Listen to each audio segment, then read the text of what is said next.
Le jour où les humains retourneront sur la Lune se rapproche. Mais pour l'instant, il commence à sembler que la Chine pourrait y arriver en premier.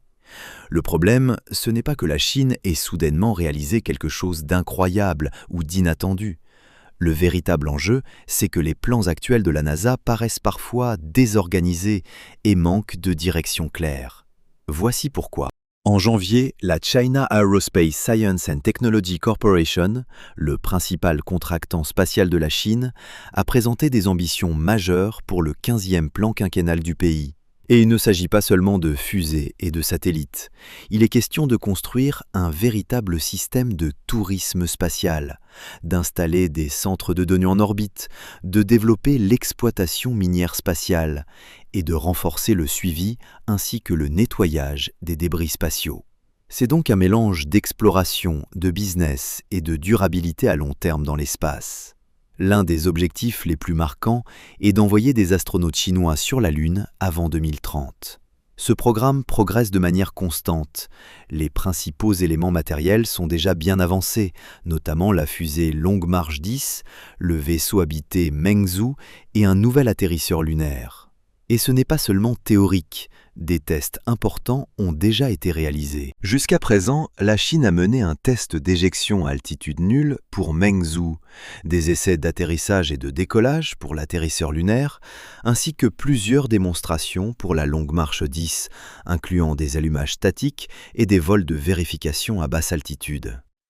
Mengzhou a également subi un test d'éjection en phase de pression dynamique maximale, prouvant qu'il peut évacuer les astronautes en toute sécurité lors de l'un des moments les plus critiques du lancement. En se projetant vers 2026, l'accent se déplace vers les infrastructures. La Chine prévoit d'accélérer la construction du site de lancement spatial de Wenchang pour soutenir la mission lunaire, tout en développant les systèmes au sol, comme les réseaux de télémétrie, de suivi et de commande, ainsi que les systèmes de soutien pour les futurs sites d'atterrissage. Ces avancées interviennent alors que la NASA ajuste ses plans Artemis, visant désormais un alunissage habité américain en 2028. Cela commence vraiment à ressembler à une nouvelle course mondiale vers la Lune.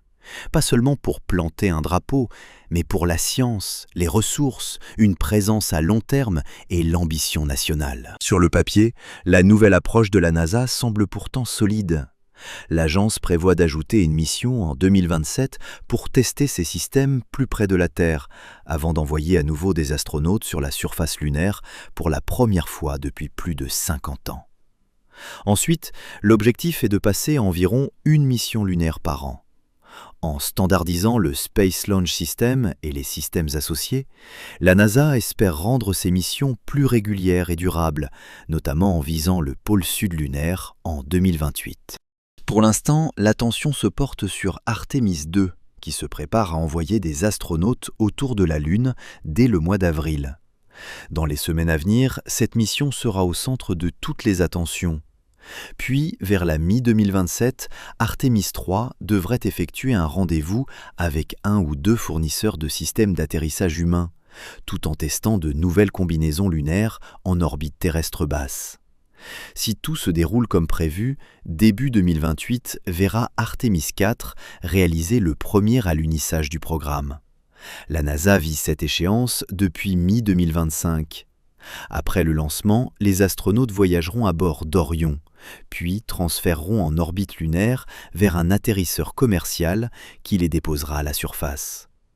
Le choix de l'atterrisseur dépendra de son état de préparation, mais dans tous les cas, l'équipage remontera ensuite à bord d'Orion avant de revenir sur Terre avec un amérissage dans l'océan Pacifique. Et la NASA ne compte pas s'arrêter à un seul alunissage cette année-là. Fin 2028 pourrait voir Artemis 5 tenter un second alunissage, avec ensuite un rythme d'environ une mission par an. Artemis 5 devrait également marquer le début de la construction d'une base lunaire plus permanente.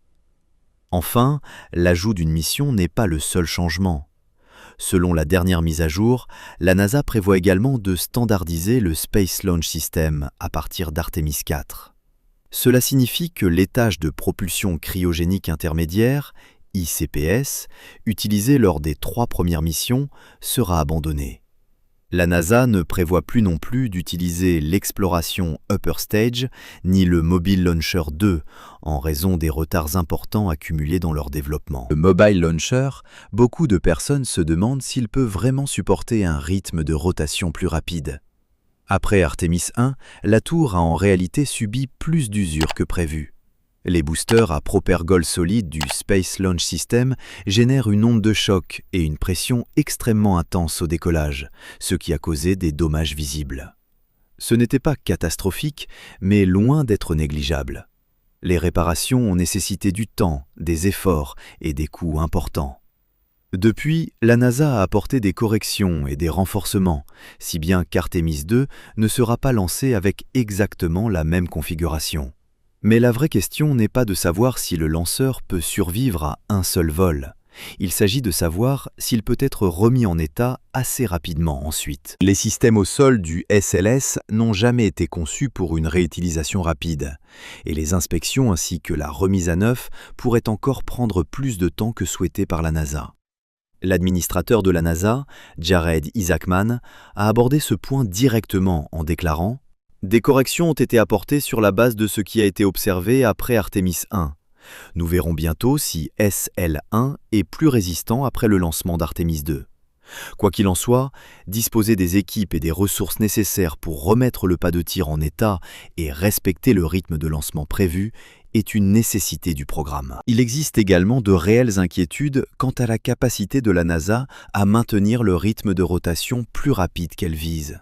L'ajout de cette étape supplémentaire dans la campagne Artemis a du sens, car cela rapproche le programme de la manière dont Apollo 9 avait testé l'amarrage entre le module de commande et le module lunaire en orbite terrestre basse avant qu'Apollo 11 ne tente l'alunissage. Cette mission supplémentaire réduit considérablement les risques. Elle permet à la NASA de tester la gestion de l'atterrisseur lunaire, les rendez-vous et amarrages, les communications, les combinaisons spatiales, tout cela avant de s'engager vers la surface. Mais en même temps, il suffit de regarder Artemis 2. La date de lancement est passée de février à mars, puis à avril. Les problèmes de cadence du programme Artemis sont déjà bien connus. Les plus de 3 ans entre Artemis 1 et Artemis 2 sont principalement dus au retard d'Orion. Ensuite, l'écart entre Artemis 2 et ce qui devait être Artemis 3 repose en grande partie sur le Human Landing System. Jusqu'en octobre, l'objectif officiel de la NASA pour Artemis 3 avec Starship HLS était mi-2027. Mais cela a glissé vers fin 2028, voire plus tard, en raison des retards du HLS. Le point essentiel, c'est que les vols spatiaux sont pleins d'imprévus. Retards matériels, problèmes de test, difficultés d'intégration, tout cela arrive. Ainsi, même si la NASA introduit un nouvel étage supérieur et améliore les performances, cela ne résoudra pas à lui seul les défis plus profonds liés au calendrier. Au-delà de la présentation du nouveau plan et de la mention d'un nouvel étage supérieur non spécifié pour le SLS, la conférence de presse n'a pas apporté beaucoup de détails sur l'état réel de la production matérielle ou du développement des systèmes. Pour cette version révisée d'Artemis 3, SpaceX et Blue Origin développent tous deux des prototypes d'atterrisseurs lunaires qui devront s'amarrer à Orion vers mi-2027. Mais cela fonctionne dans les deux sens. Dans un peu plus d'1 an, Orion devra trouver en orbite un Starship HLS certifié pour les vols habités et /ou un prototype Blue Moon pleinement fonctionnel, prêt pour le rendez-vous et l'amarrage. Quelques mises à jour ont été partagées sur l'assemblage et les essais d'Orion, ainsi qu'une récente image de son module de service. Mais concernant l'état et le calendrier du HLS, qui reste une grande inconnue depuis l'annonce de l'accélération en octobre, les informations sont limitées. Et la manière dont ces délais seraient réellement accélérés n'a pas été clairement expliquée. Ainsi, après la présentation du nouveau plan Artemis, on a l'impression d'avoir plus de questions que de réponses. Le plan est peut-être réellement meilleur ? Peut-être. Mais pour l'instant, il n'est pas évident qu'il repose sur une logique approfondie et une exécution détaillée, ou s'il semble simplement meilleur parce qu'il est différent. La réalité, c'est que beaucoup de gens n'aiment pas que le Space Launch System fasse toujours partie du plan. Même si la NASA parvient à le lancer une fois tous les 10 mois, le coût par mission restera extrêmement élevé. Cette critique n'a pas disparu. Il y a aussi la question des boosters. Les boosters actuels du SLS utilisent des segments hérités de la navette spatiale, et il n'y en a suffisamment que pour environ 6 vols supplémentaires.